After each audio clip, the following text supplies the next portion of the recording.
Toutes et à tous les amis, c'est Cryptéo, on se retrouve comme d'habitude pour faire le point sur les news macro, éco, crypto, marché. Et oui, Binance veut te récupérer, je vais t'expliquer un petit peu les différentes news qui sortent autour de Binance pour récupérer des clients et surtout des nouveaux clients et fidéliser les clients.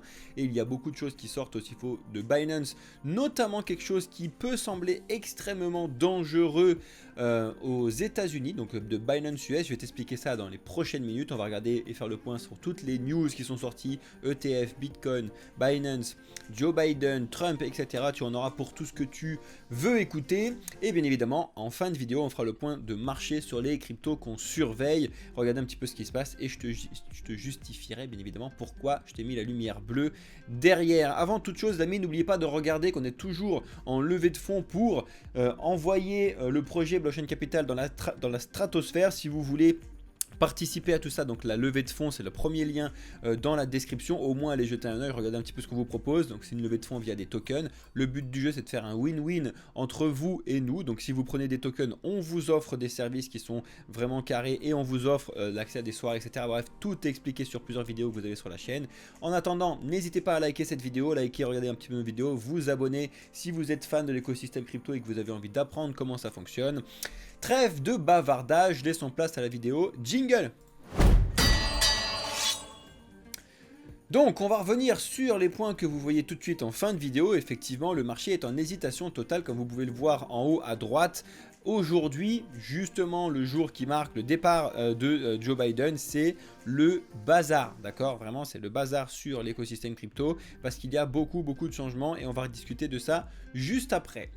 Donc, premièrement, sache que aujourd'hui, enfin c'était hier, enfin c'est sur cette semaine, on fête les 10 ans d'Ether. C'est le premier point et c'est aussi potentiellement pour ça que tu vas avoir la deuxième news d'après qui est intéressante à surveiller. Mais c'est les 10 ans donc d'Ether et du coup il y a un événement mondial qui est organisé donc entre le 24 et le 30 juillet, donc c'est LEDCon 2024, c'est à Tokyo. Alors oui, c'est pas chez nous, hein, parce que en France on est vraiment petit rikiki pour l'instant dans l'écosystème crypto, mais ça ne serait tardé à l'avenir. En tout cas, si jamais ça t'intéresse, tu peux prendre ton billet d'avion pour aller à Tokyo à LEDCon, regarder un petit peu, mais surtout il va y avoir beaucoup de contenu à regarder en streaming sur un petit peu ce qui se passe à propos de cette fête là.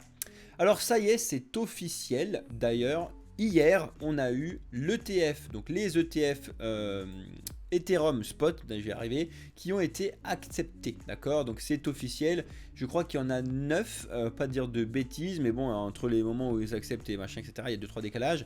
Bien évidemment, on a les plus gros, comme d'habitude, et c'est quelque chose que tout le monde attendait. On va voir justement un petit peu ce que ça va faire sur l'écosystème crypto et sur le trading d'Ethereum. On va regarder ça en fin de vidéo.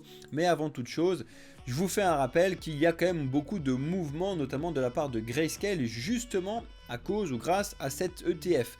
Pour rappel, Grayscale, donc c'est un projet qui était là avec des trusts avant, donc des ETF futurs sur Ether et sur Bitcoin depuis un certain temps. Et du coup, en fait, là, ça passe en spot. Donc en fait, ils font ce transfert-là. Mais le problème qu'ils ont actuellement avec l'ETF Ethereum et qu'ils avaient déjà avec l'ETF de Bitcoin, c'est qu'en fait ils sont beaucoup trop chers. Donc ils ont fait un premier transfert de 1 milliard de dollars vers Coinbase. Ça a inquiété un petit peu tout le monde parce qu'en général quand on fait ce type de mouvement c'est pour vendre. Et finalement c'est revenu donc de Coinbase à Grayscale sur plusieurs petits portefeuilles pour organiser ce qu'ils ont appelé les mini ETF avec pour objectif de faire en avance ce qu'ils ont fait avec les mini ETF Bitcoin en décalé là, qu'ils l'ont fait beaucoup trop tard selon beaucoup. Ils veulent le faire dès le début pour essayer de minimiser les frais. Mais même avec ça, vous pouvez regarder que les frais malheureusement de Grayscale sont toujours beaucoup trop hauts et qu'ils devraient normalement avoir beaucoup de sorties justement donc de Grayscale pour aller vers BlackRock, etc. etc. En tout cas, c'est ce qu'on va regarder sur les prochains jours, mais vous allez voir que ça va être la même chose que ce qu'on a déjà connu.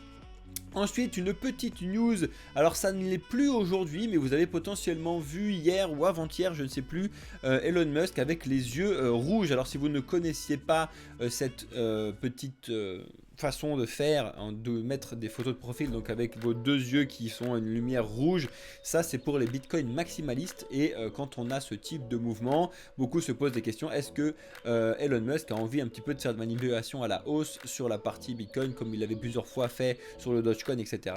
Voilà, en tout cas il l'a enlevé très vite, hein, forcément parce qu'il doit se faire un peu déglinguer sur le truc de folie qu'il fait, mais voilà, c'est assez cocasse comme truc. En tout cas, vous savez bien que tout le monde l'a vu, hein, il a 190 millions d'abonnés, donc ça fait un petit peu de bruit cette affaire. La Russie, ça fait que de faire les montagnes russes sur on accepte les cryptos, on n'accepte pas les cryptos, on accepte le minage, on n'accepte pas le minage, le bitcoin c'est bien, le bitcoin c'est pas bien. Et là, bon, ils s'attaquent au projet donc, de Hamster Combat que vous avez potentiellement vu un petit peu de partout, surtout avec Telegram, etc. Alors personnellement, je n'utilise pas ce type de choses là parce que j'ai clairement pas le temps, hein, de faire des trucs de tap to earn, etc., d'investir sur des trucs là. Si vous voulez le faire, bah faites-le. Si vous voulez, on s'en fout. En tout cas, ils sont en train d'essayer de proposer de ban ce projet-là en Russie. Bon, bah voilà, bref, ça bouge beaucoup de choses. En tout cas, si vous le découvrez, allez faire bien évidemment vos propres recherches avant d'investir n'importe où, n'importe quoi, s'il vous plaît. C'est vraiment très important. Autre information très importante aussi, que beaucoup oublient, mais Tornado Cash existe toujours et enregistre près de 2 milliards de dépôts depuis le 1er janvier 2024. Alors pour ceux qui ne savent pas ce que c'est que Tornado Cash, l'idée de Tornado Cash, malgré le fait qu'il se fasse attaquer par les États-Unis, désolé, l'idée derrière en fait c'est si jamais tu as leaké ou si ton adresse publique de tes bitcoins par exemple là s'est retrouvée sur telle et telle chose, tu as bien évidemment peur pour ta sécurité, peur pour telle et telle chose. Donc en fait l'idée c'est de mixer de faire une tornade, un effet tornade sur tes bitcoins avec plusieurs wallets pour après les remettre sur un autre wallet, et du coup plus personne ne sait que ce nouveau wallet c'est le tien. Le budget c'est de brouiller les pistes. Alors vous doutez bien, brouiller les pistes, forcément il y a un petit peu du coup de suivi derrière, de trafic et tout le bazar, donc c'est pour ça qu'ils se font attaquer. Mais en tout cas ça fait beaucoup de mouvements. Regardez un petit peu les entrées et les sorties qu'il y a. Surtout donc depuis janvier 2024, c'est vraiment reparti assez fort, là où il y a eu une année 2023 catastrophique, surtout à cause de l'attaque de la SEC. Alors ça y est, effectivement, vous avez potentiellement reçu comme moi beaucoup d'annonces et de mails de la part donc de Binance, parce que oui, ils essayent exactement de vous rattraper, ils essayent de vous réintéresser à l'écosystème crypto, parce que oui, bien évidemment, les précédents bull run, surtout 2021, a beaucoup été avec Binance, hein. Les trois quarts des gens faisaient tout sur Binance, achetaient, vendaient, etc. Et donc ils veulent vraiment relancer ce truc là. Et ils ont plusieurs méthodes. La première méthode, c'est vous bourriner de mails avec des super trucs et vous faire des cadeaux. Donc là c'est encore un airdrop, donc vous avez potentiellement reçu ça. C'est avec l'initiative qu'ils ont lancée qui s'appelle Hodler Airdrop. C'est très simple. Si vous holdez, donc vous gardez ou vous hodlez des BNB, vous allez être donc éligible à des airdrops de plusieurs projets. Par exemple, si vous allez sur Binance, actuellement vous avez dû très certainement comme moi recevoir, voilà, si vous voulez des Banana Gun, vous devez donc garder et laisser des BNB pendant X temps.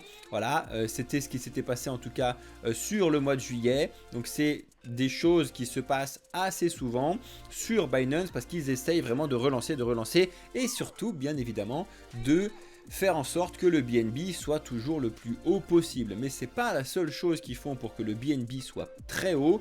Vous avez eu normalement, et vous avez vu, le 28e burn de BNB qui est tombé. Si vous ne savez pas, le BNB avait pour base de 2 milliards, alors j'ai plus les chiffres, je sais que ça se divise par deux, bref, 2 milliards de tokens BNB, et en fait ils vont continuer de burn trimestriellement parlant en fonction donc de l'utilisation, etc., jusqu'à arriver à 1 milliard de tokens. Donc on ne sait pas encore la vitesse, etc. C'est toujours intéressant de voir un petit peu le burn qu'il y a eu.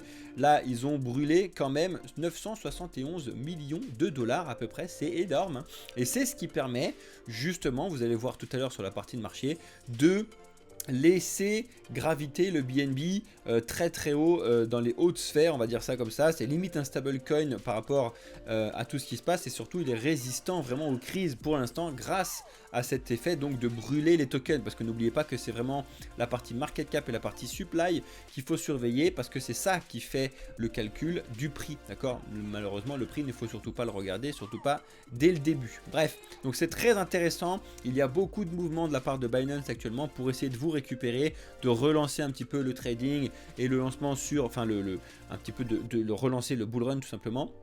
sur leur plateforme avec beaucoup de choses. Par contre, et là je dis par contre, c'est énorme parce que Binance US vient d'obtenir l'autorisation d'investir les fonds de ses clients dans des obligations américaines. Alors là, normalement, vous êtes les premiers, surtout si vous êtes fan de l'écosystème crypto, à vous dire non mais ça y est, c'est la porte à n'importe quoi. Parce que ce qui avait fait le bazar avec FTX, c'était justement de prouver que les fonds des clients sur les plateformes sont bien détenus par les clients et que la plateforme du coup n'en fait rien du tout.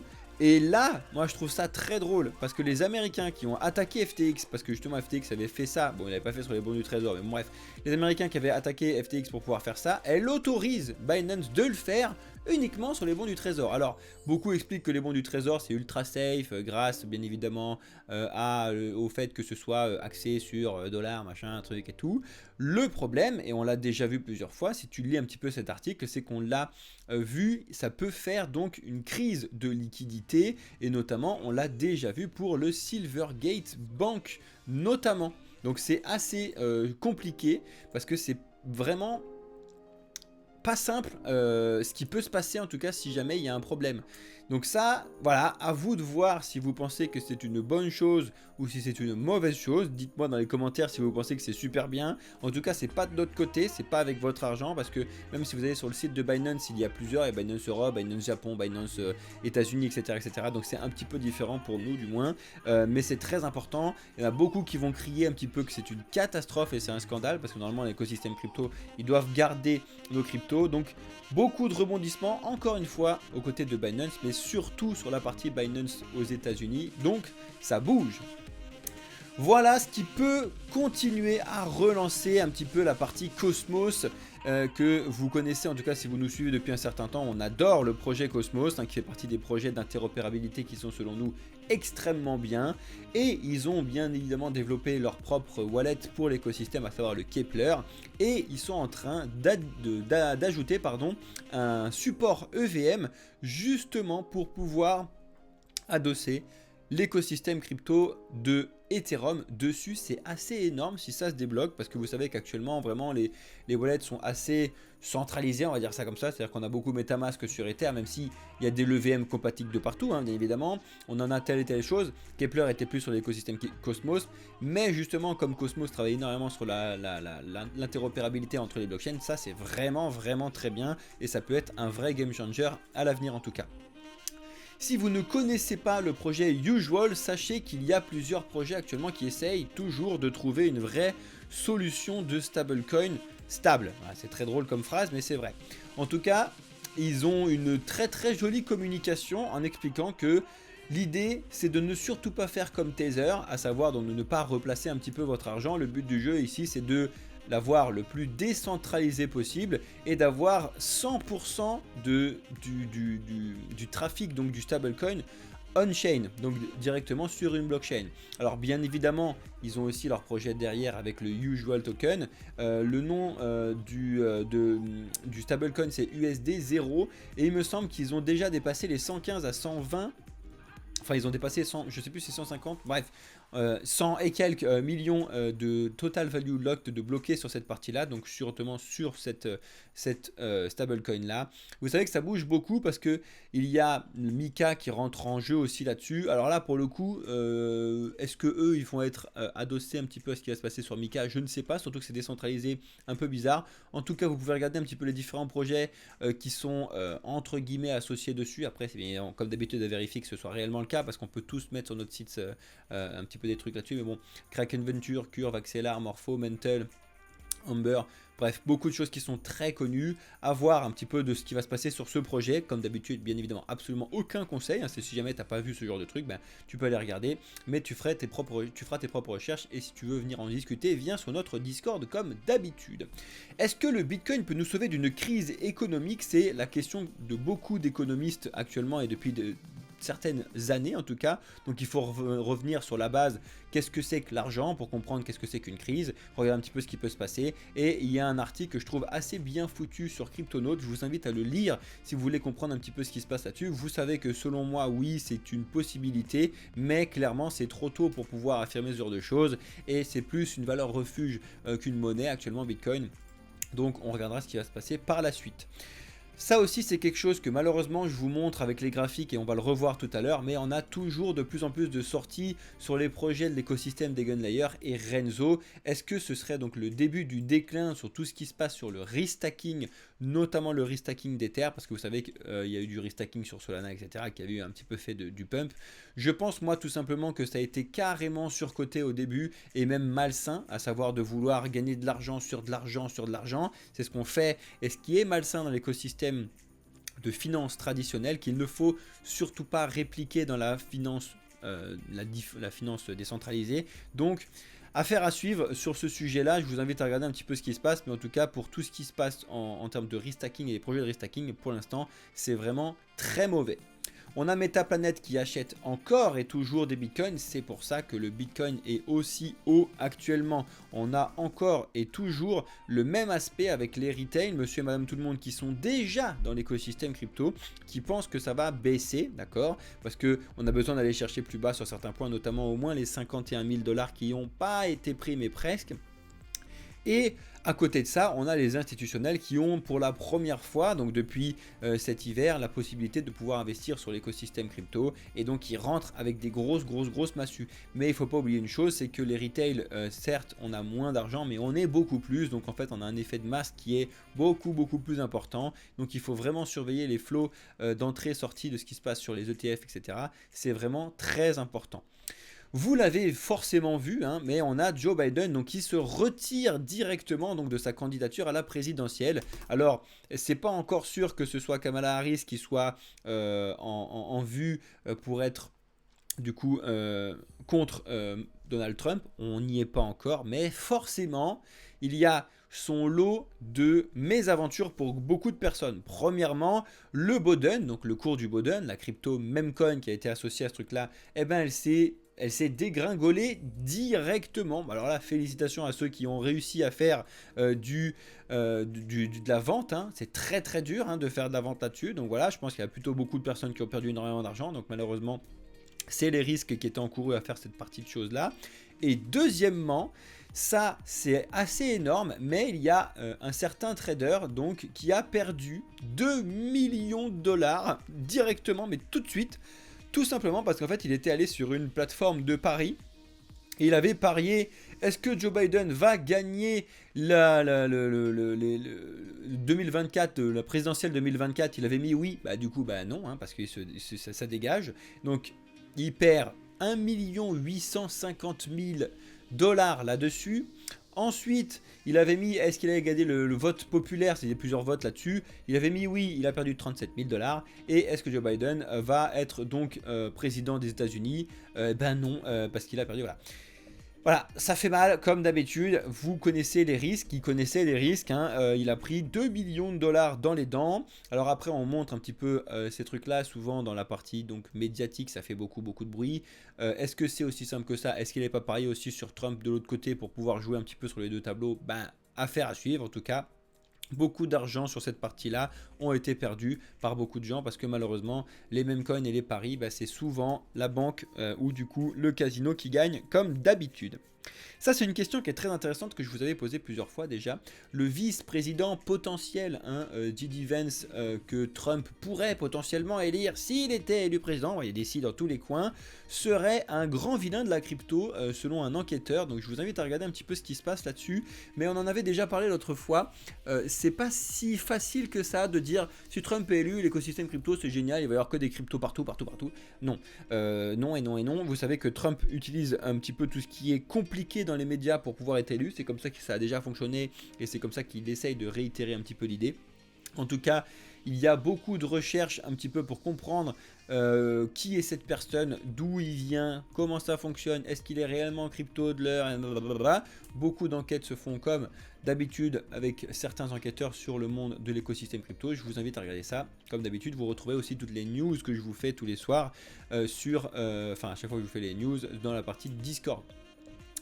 Ensuite, ça, il faut faire très attention. Comme d'habitude, si vous ne faites rien, vous ne craignez rien. Mais il y a une nouvelle type d'attaque qui vient d'arriver sur des des fameux liens Zoom. Alors c'est beaucoup sur l'écosystème de NFT et notamment ils sont allés chercher les gens qui mettent en photo de profil un NFT très très cher, un petit peu comme ce qui a été fait par Drew ici qui est très connu, et il vous explique directement les choses qui tombe en termes d'arnaque, qui est selon lui vraiment très très bien faite, mais qu'il faut faire très très très attention. Il ne faut surtout pas, comme d'habitude, cliquer sur des liens si vous n'avez pas été invité par quelque chose de carré sur le truc. Donc là, c'est des liens Zoom qui vous invitent là-dessus, et en fait, le but du jeu, après, c'est donc de drainer tous vos NFT de votre wallet avec quelque chose qui est très carré là-dessus. Faites s'il vous plaît très attention à vous. Si vous avez besoin d'accompagnement sur la sécurité, conseillez-nous. Venez nous voir sur le Discord. Vous savez que personnellement je suis assez hardcore sur la sécurité, notamment avec ce qui se passe dans tous les coins de partout, parce qu'il faut que vous mettiez en protection vos wallets que vous avez en coffre-fort. Il faut que vous ayez un wallet de tous les jours entre guillemets, avec des sous entre guillemets récurrents qui tombent pour pouvoir utiliser vos cryptos, mais vos cryptos long terme, elles ne doivent pas être accessibles même pour vous tout de suite. Oui, c'est chiant, mais vous serez content quand il y a quelqu'un qui viendra vous mettre un pistolet sous votre tempe et vous pourrez lui dire je peux rien faire mon gars dans tous les cas. Donc c'est très important parce que c'est réellement comme ça que ça doit fonctionner dans l'écosystème crypto. D'autres questions qui se posent sur le Bitcoin par rapport à Joe Biden et autres, hein. Est-ce que c'est possible que le Bitcoin devienne une monnaie nationale, ou du moins une monnaie de référence comme l'a été l'or pendant certains temps pour pouvoir émettre donc des dollars? Il y a certaines études qui se font là-dessus. À mon avis, c'est vraiment pas simple, ou du moins pas si simple que ça, parce que c'est quelque chose qui est complètement décentralisé auquel les États-Unis ne peuvent rien faire. Même si Trump l'évoque, on est encore à des années-lumière d'avoir quelque chose de carré. L'expérience utilisateur Web3 est cassée, la technologie ZK-Proof peut-elle la réparer? Alors si vous êtes entré dans l'écosystème crypto, peu importe qui, peu importe où, que vous soyez comme moi, quelqu'un qui est là depuis très longtemps et qui sait comment ça fonctionne, ou que vous soyez débutant, on est tous d'accord sur la même chose. L'UX, donc l'interface utilisateur, est éclatée peu importe où on va. C'est très compliqué d'utilisation peu importe où, hein. Que tu vas sur un exchange centralisé type de Binance, un exchange décentralisé, des jeux, des NFT, ce que tu veux, l'interface utilisateur est en général extrêmement compliquée. Et ils essayent de trouver des solutions pour le rendre beaucoup plus simple, surtout pour qu'on puisse avoir cette adoption qu'on attend toutes et tous, parce que actuellement il y a quand même beaucoup de manipulations à mettre en place qui sont entre guillemets compliquées, mais vous allez voir que si vous vous intéressez un minimum, c'est assez simple. Pour s'y intéresser un minimum, abonnez-vous à cette chaîne, vous serez au meilleur endroit pour pouvoir apprendre comment ça fonctionne avec des gens qui sont là depuis très longtemps, qui ont fait beaucoup d'erreurs et qui vont vous apprendre à ne surtout pas les faire. C'est un petit peu mon cas. On a énormément de nouvelles entrées sur Libit, donc le Bitcoin ETF de BlackRock. Alors on n'est pas sur le record, mais on est vraiment pas loin. Comme d'habitude, vous pouvez regarder ça sur plusieurs sites. Moi, j'aime bien regarder ça sur farkside.co par exemple. Mais on a eu ce jour-là énormément d'entrées, donc hier, sur Libit, donc de BlackRock, et beaucoup d'entrées sur ces dernières semaines. On enchaîne vraiment 1, 2, 3, 4, 5, 6, 7, 8, 9, 10, 11, 12, 13 jours consécutifs d'entrée sur les ETF Bitcoin Spot. Donc ça fait vraiment beaucoup de bruit. Ça fait du bien. Ça revient assez fort, sachant que Libit a eu que très peu de sorties. Je crois qu'il n'y a eu qu'une seule sortie d'ailleurs. Après, c'est plusieurs fois des zéros. Très intéressant un petit peu ce qui se passe, mais en général, il ne faut pas aussi oublier qu'il récupère toutes les sorties de Grayscale. D'accord? Très important. Trump est-il le facteur déclencheur pour l'adoption des cryptos, et surtout, ça c'est une chose, mais surtout sur le déclenchement du bull run à partir du mouvement du mois de novembre. Donc encore une fois, je vous le répète, on a un petit peu de temps avant le bull run, parce qu'il ne se passera pas énormément de dingueries avant cette date-là. Ça peut bouger, on peut voir Bitcoin encore, à mon avis, osciller entre plusieurs points, mais on va devoir attendre malheureusement cette partie-là des élections, parce que ça va être vraiment très important et potentiellement décisif. Est-ce que Joe Biden, pas du tout, est-ce que Donald Trump va changer les choses, ou est-ce qu'au contraire il s'amuse justement là-dessus? Dites-moi ça en commentaire, qu'est-ce que vous pensez un petit peu de tous ces trucs-là? Ça avance beaucoup. On continue très rapidement avec Gate.io, donc vous connaissez, c'est une plateforme d'exchange crypto centralisée qui est connue un petit peu dans l'écosystème crypto comme un peu tremplin, parce que c'est des cryptos petites qui se lancent souvent sur ces plateformes-là avant d'arriver sur d'autres plateformes. En tout cas, ils annoncent donc de résilier au service pour le Japon. Pourquoi? Il l'explique ici si ça vous intéresse. C'est toujours intéressant de surveiller ces mouvements-là. Souvent, c'est des mouvements liés à la réglementation. Et on finit les news avec Fortnite sur la blockchain. Une question, peut-être un jour, selon le CEO d'Epic Games. Ça, c'est intéressant. Alors, est-ce qu'ils vont mettre Fortnite ou est-ce qu'ils vont développer des jeux dessus? On verra bien, mais il y a beaucoup de mouvements, encore une fois. Certes, le mot NFT, beaucoup de gens ont craché dessus. Sachez que c'est une technologie et pas simplement des images de singes sur Internet. En ce qui concerne donc les news centralisées cette semaine, donc c'est un peu plus calme comme vous avez pu le voir, mais par contre ce qu'il faut surveiller, c'est comme d'habitude vendredi il me semble, enfin oui jeudi aussi parce qu'on va avoir le GDP, mais vendredi parce qu'on va avoir l'indice PCE qui est attendu en baisse et qu'il faut vraiment surveiller parce que c'est un des principaux indicateurs de l'inflation aux États-Unis. Donc, on revient sur ce qui se passait tout à l'heure avec Bitcoin qui est un petit peu en train de plonger, comme vous pouvez le voir en haut à droite au moment où je vous tourne cette vidéo. Donc, on est forcément dans le rouge. Ça nous a d'ailleurs fait repasser la semaine dans le rouge, même si on a certains projets qui ont vachement respiré. Le mois reste encore à peu près vert parce qu'il y a certains projets qui étaient un peu éclatés qui sont revenus, mais les gros projets sont toujours dans le rouge et sur la journée forcément on a beaucoup de projets dans le rouge. Alors quels sont les projets qu'on surveille, qu'est-ce qui se passe actuellement et quelle est la zone sur laquelle Bitcoin vient de se heurter comme par hasard? C'est donc la zone qu'on avait identifiée pendant un certain temps ici, qui était une zone très importante, à savoir entre 67 200 et 69 200. C'est quasiment ce qui s'est passé. Et là pour l'instant on est en train de rejeter par le bas cette zone là, à voir comment ça va se passer. Il y a eu plusieurs pics de Bitcoin qui a fait de nouveau un très joli rebond, mais un petit peu plus bas que ce qui avait été fait avant. Si tu regardes pour l'instant, les plus hauts sont de plus en plus bas, sachant que ça c'est pour l'instant le plus haut du moment, mais ça peut aller plus haut, et les plus bas sont de plus en plus bas. Donc est-ce qu'on a affaire à un range un petit peu cassé à la baisse? L'avenir nous le dira comme d'habitude. En attendant, on est revenu dans le range vraiment global 63-73. C'est pour ça que je vous ai mis de nouveau le bleu derrière. Parce que là, c'est vraiment de l'hésitation complète. Les traders, c'est très compliqué. Parce qu'il y en a certains qui t'expliquent que ça y est, on peut repartir en haut.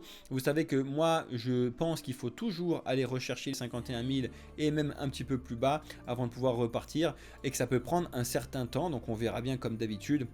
Donc pour l'instant, franchement, c'est très compliqué de savoir ce qui va se passer. Je suis plus un petit peu sur un retour à la baisse et voir un petit peu plus bas les points. Comme d'habitude, vous savez que je surveille aussi les autres projets pour regarder tout ça. Et aussi, je surveille la partie donc du total. Le total, donc des total market cap crypto toutes confondues avec Bitcoin dedans. C'est pareil, vous pouvez le voir, on est un petit peu de plus en plus bas sur les plus hauts. Mais c'est pas non plus catastrophique. Ça serait catastrophique si on était vraiment allé chercher très bas sur du 1,2, qui est quand même une zone que je surveille comme vous pouvez le voir pour pouvoir potentiellement rebondir, mais on n'y est clairement pas encore pour l'instant et on n'y arrivera pas à moins d'un Black Swan. En ce qui concerne le total 3, donc 100 Ether et 100 Bitcoin, vous pouvez voir que c'est un peu plus sportif, donc les mouvements sont un peu plus grands, mais du moins c'est à peu près la même chose. En tout cas pour l'instant c'est respiration, mais vous pouvez voir qu'on est sur le point le plus haut qu'on avait donc mercredi dernier. On peut aussi s'en servir pour justement faire des marches de rebond comme ça pour aller chercher un petit peu plus haut. En tout cas c'est ce que beaucoup analysent et espèrent. Vous voyez, on peut le voir ici, bam, on revient, on confirme la hausse. En tout cas c'est ce qui avait été fait sur cette partie là, je trouve ça assez beau. On a franchi 63 000, on vient confirmer qu'on repart à la hausse et on est reparti à la hausse. Ça m'étonne quand même qu'on soit même pas allé chercher les 70 000 $ sur cette partie, donc c'est aussi pour ça que je vous mets le bleu, parce que justement je pense qu'il y a une certaine partie aussi à la hausse qui peut être fait, mais il faudra bouger maintenant entre guillemets. Souvent je vous fais les vidéos le soir, donc je vous dis tout le temps maintenant, mais en même temps ça arrive souvent sur des points un peu déclencheurs et vous voyez qu'à chaque fois ça se déclenche. C'est très intéressant. Ether pour le coup c'est beaucoup plus calme, vraiment on attend de voir ce qui va se passer sur les premières entrées et ou sorties des ETF Ether. On va voir si ça fait le même point que sur Bitcoin. En attendant c'est extrêmement confus pour l'instant. Vous voyez tout ce nombre de bougies d'entrée sortie, entrée sortie, entrée sortie, donc là c'est du 4 heures qui a la différence donc de souvent il y a plus d'entrées plus de sorties, il y a très peu de mèches, c'est vraiment confusion lente pour l'instant, donc on verra comment ça va se passer. Et forcément à cause de cette petite confusion on a Bitcoin qui a regagné un petit peu de force sur Ether, mais c'est pas encore du tout catastrophique, donc pour l'instant il se passe pas énormément de choses. On a peut-être, mais alors vraiment peut-être, un petit retour d'Arbitrum qui essaye de valider donc le retour à la hausse au-dessus des 0,76. Alors vous l'avez vu, hein, c'était une catastrophe, surtout la semaine dernière. Je vous avais expliqué que tant qu'on est en dessous, bah, c'est signe qu'on va aller plus bas. Pour l'instant, ils essayent de me donner tort et de remonter et de voir potentiellement de retourner sur le pivot des 1$. C'est ce qu'on surveille en tout cas sur les layers 2. Et en autre layer 2, on a le Matic qui lui pour le coup avait à peu près bien rebondi déjà au-dessus des 50 centimes. N'arrive pas du tout à revenir sur les 56 centimes. Pour l'instant, c'est assez mauvais comme résultat. En ce qui concerne le Cardano, bah, c'était à prévoir. Franchement, Cardano, c'était à prévoir. C'est ce que je vous avais dit la semaine dernière. Mais pour l'instant, on a un rejet sur les 44-45 centimes parce que ça, c'était lié à la hausse donc des news qu'il y avait de décentralisation du projet ADA. Très, très bonne chose. Mais bon, pour l'instant, on repart un peu à la baisse. Je vous l'ai déjà dit, ce genre de projet-là, pour l'instant, je pense que ça peut aller chercher un peu plus bas avant de pouvoir rebondir. Je vois pas beaucoup de catalyseurs à la hausse. Je vois pas beaucoup de nouveaux entrants dans l'écosystème crypto, hein, que ce soit dans mes amis, dans toute la petite famille Blockchain Capital. Actuellement, les gens sont plutôt un peu en retrait et je vous l'ai dit, c'est beaucoup les institutionnels. Et les institutionnels, bah, elles vont pas sur ADA, elles vont pas sur BNB, elles vont pas sur ces trucs-là. Elles vont sur Ether et sur Bitcoin, un petit peu sur du Solana quand elles peuvent. Mais du coup, c'est pour ça qu'il n'y a pas beaucoup de mouvement sur ces points-là. Par contre, le Solana, bah, vous l'avez bien vu, on était repassé au-dessus des 175. On est en train de les retester. On va voir si on repart un peu plus haut en direction des 200 comme beaucoup l'aimeraient ou si on repart à la baisse. En tout cas, comme d'habitude, ça va être très important de regarder ce qui va se passer. Le BNB est revenu le meilleur stablecoin en période entre guillemets compliquée. Vous savez que sur toute cette période, à partir donc du mois de mars, où on avait eu le plus haut sur beaucoup de cryptos, eux ils ont réussi à faire encore plus haut que ce qu'on avait sur ce point là. Et surtout, bah, c'est clairement les meilleurs entre eux et, le projet, j'ai un trou de mémoire. Et le projet Caspa, qui sont des projets qui sont vraiment très résilients à ce qui se passe en termes de bazar, bah pour l'instant c'est assez intéressant de regarder ce qui se passe sur ces projets là, mais c'est pour l'instant vraiment un excellent stablecoin, on peut pas dire mieux. En ce qui concerne les layers 0, bah, projet Avalanche qui avait fait une excellente remontée, qui était passé au-dessus des 0,31, des 31$, pardon. Finalement, il les a refranchis à la baisse directement et là, il est en train de repartir assez bas. Vous savez que ces mouvements-là sont malheureusement aussi beaucoup dus au retrait de Joe Biden. Il y a quand même beaucoup de points qui se passent. Surtout cette politique là qui influe dans le monde et les cryptos ne passent pas à travers de tout ça, hein, comme souvent malheureusement. Le Polkadot, il a même pas eu cette super phase de hausse parce que vous le savez, le Polkadot c'est compliqué actuellement depuis qu'ils ont posté donc leur transparence de résultats et de chiffre d'affaires et de coûts qui ont beaucoup déplu beaucoup la communauté, donc très hésitant aux 6,5$ et on les a décrochés complets. Pour l'instant, rendez-vous au 5,6. En ce qui concerne Atom, eh ben, c'est pas trop mal parce qu'ils tiennent la baraque. Alors ils tiennent la baraque assez bas, hein, donc ils n'ont pas fait l'effet d'Avalanche, mais ils n'ont pas fait l'effet de Polkadot. Voilà, c'est assez étonnant parce que ce type de mouvement sur ces 3 layers 0, on les avait pas vus depuis très longtemps. Souvent, ils montaient ensemble, ils baissaient ensemble, ils stagnaient ensemble. Là, on a Avalanche qui avait poussé tout seul. On a Polkadot qui se pète les dents tout seul. Et on a Atom qui fait le stablecoin tout seul. Donc, il ne se passe pas grand-chose, hein. Vous savez qu'il y en a beaucoup qui attendent Atom au-dessus de 100$ pour le prochain bull run. Donc, oui, ça paraît énorme. Mais en fait, quand tu regardes la market cap, bah, c'est faisable si on a une adoption de l'écosystème Atom. Pour l'instant, compliqué.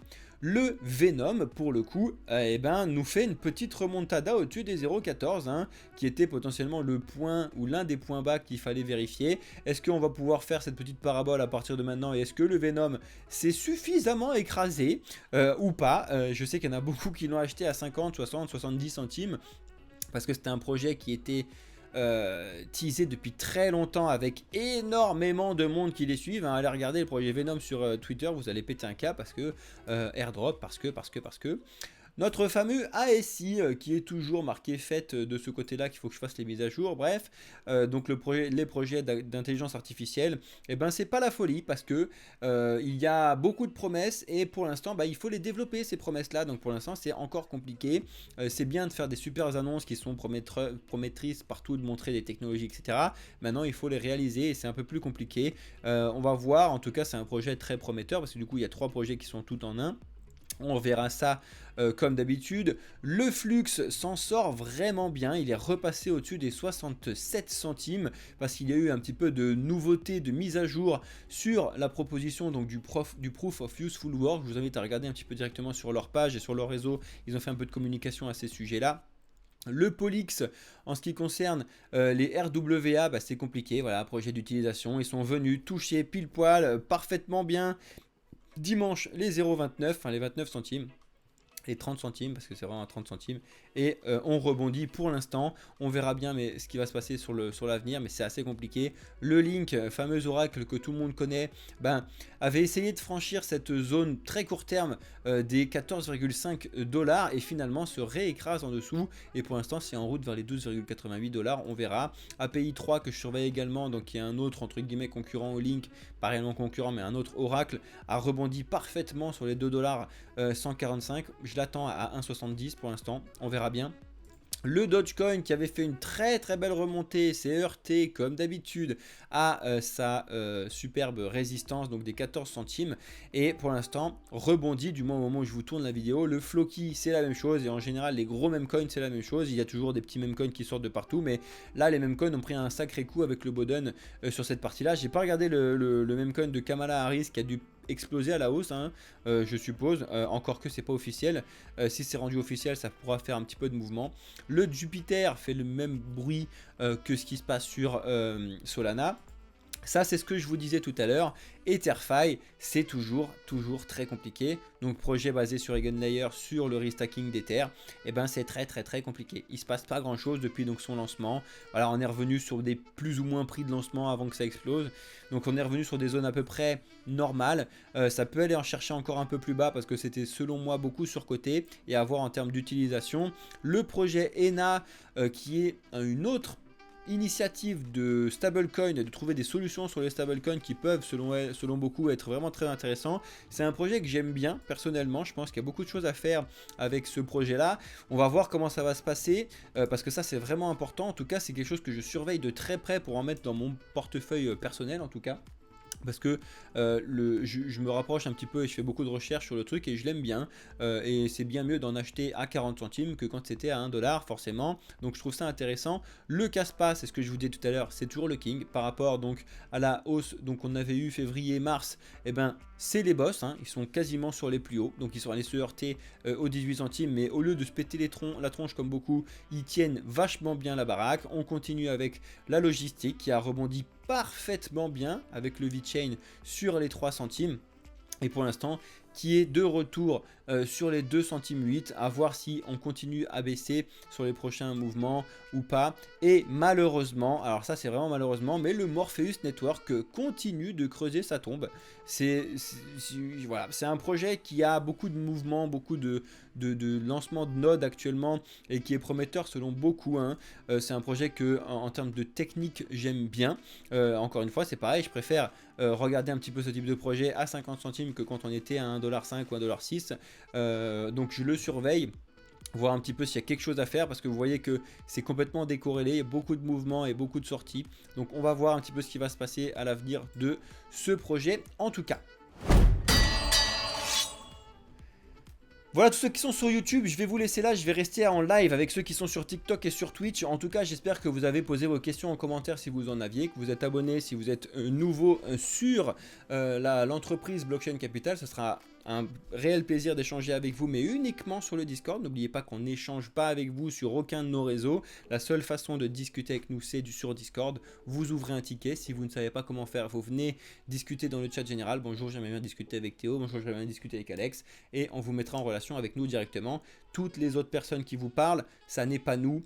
Essayez de faire attention aux fake comptes qui vous ajoutent beaucoup sur TikTok, Instagram et c'est pas nous. Donc faites vraiment très attention. Nos comptes officiels, vous les connaissez. Si vous avez besoin d'aide, on vous accompagne là-dessus. Je vous laisse là pour tous ceux qui sont sur YouTube. Merci d'avoir regardé cette vidéo. C'était Cryptéo pour la société Blockchain Capital. Ciao à tous ceux de YouTube.